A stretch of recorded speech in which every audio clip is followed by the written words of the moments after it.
Genesis 47.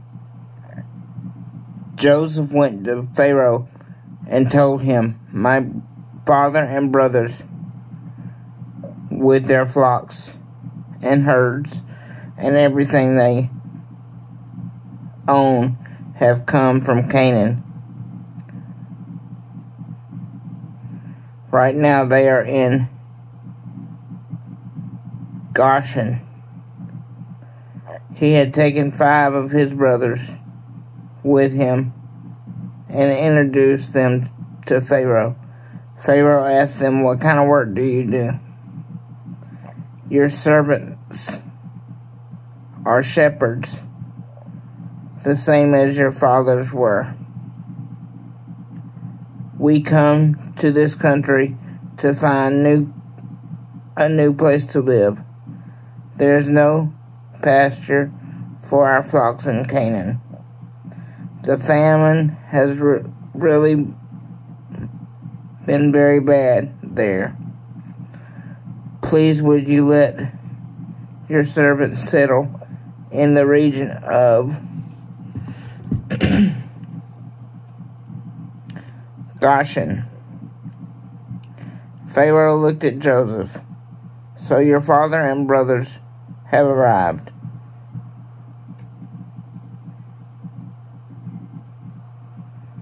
A reunion. Egypt welcomes them. Settle your father and your brothers on the choicest land. Yes, give them Goshen.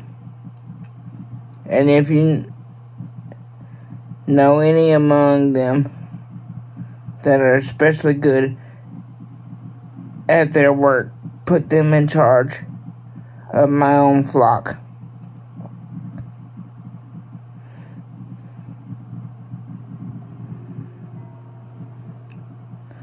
Next, Joseph brought his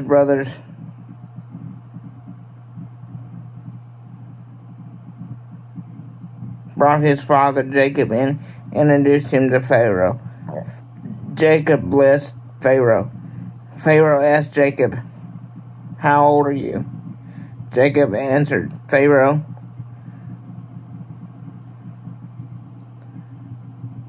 the years of my screaming are 130, a short, hard life, and not nearly long enough as my ancestors were given." Then Jacob blessed Pharaoh and left. Joseph settled his fathers and his brothers in Egypt, made them proud owners of choice land. It was the region of Ramesses. This is Goshen, just as Pharaoh ordered. Joseph took good care of them. His father and brothers and all of their father's family, right down to the smallest baby. He made sure they had plenty of everything. The time eventually came when there was no food anywhere. The famine was very bad. Egypt and Canaan alike were devastated by the famine. Joseph collected all the money that was to be found in Egypt and Canaan to pay the distribution of food. He banked the money in Pharaoh's palace. When the money from Egypt and Canaan ran out, the Egyptians came to Joseph for food. "Give us food. Are you going to watch us die right in front of you? The money is all gone.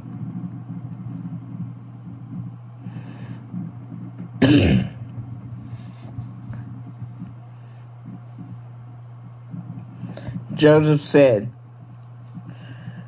"Bring your livestock. I will trade you food for livestock, since your money ran out." So they bought Joseph their livestock. He traded them food for their horses, sheep, cattle, and donkeys. He got them through that year exchange for all their livestock.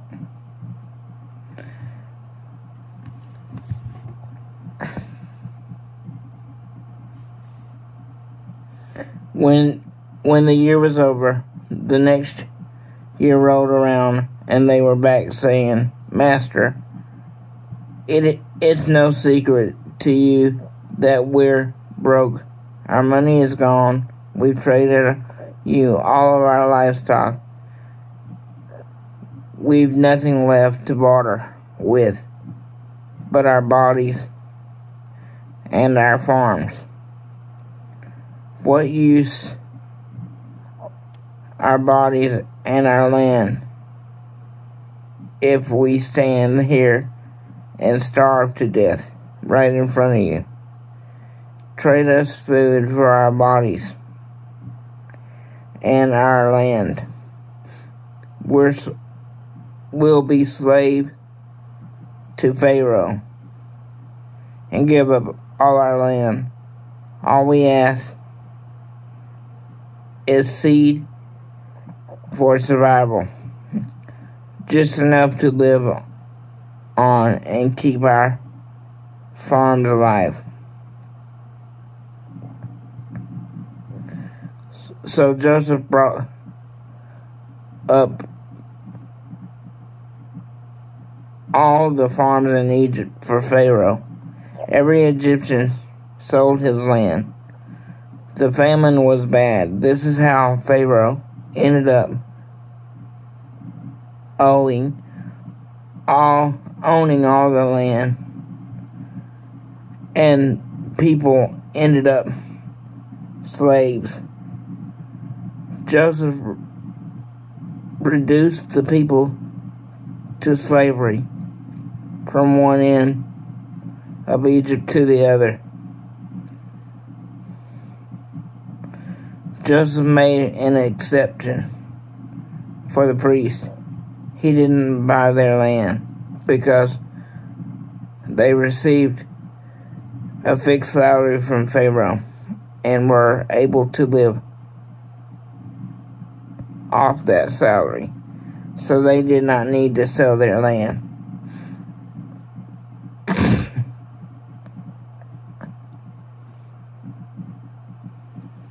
Joseph then announced to the people, "Here's how things stand.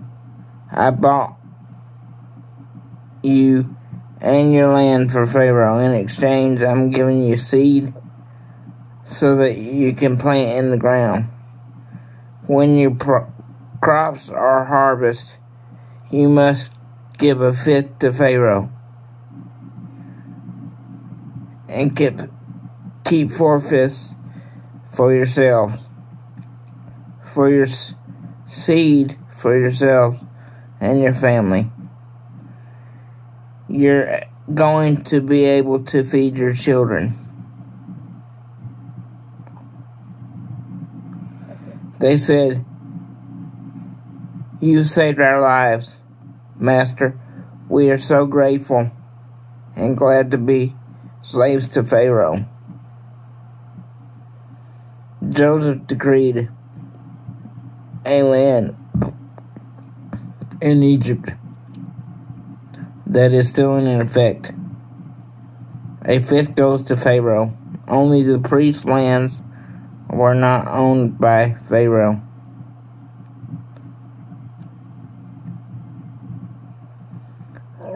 And Israel settled down in Egypt, in the region of Goshen. They acquired property and flourished. They became a large company of people. Jacob lived in Egypt for 17 years. In all, he was 147 years old.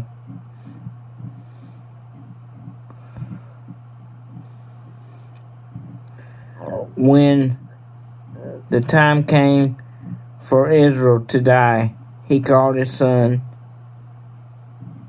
Joseph and said, "Do me a favor.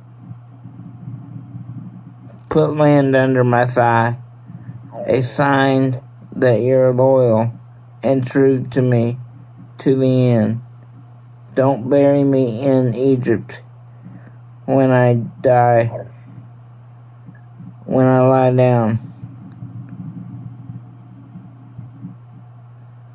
with my fathers. Carry me out of Egypt and bury me alongside them." "I will," he said. "I will do what you asked." Israel said, "Promise me." Joseph said, "Promised." Israel bowed down his head in submission and gratitude from his bed. Thank you for listening to this chapter, and always remember to smile. You never know how much that will make someone's day better. Thank you, and God bless.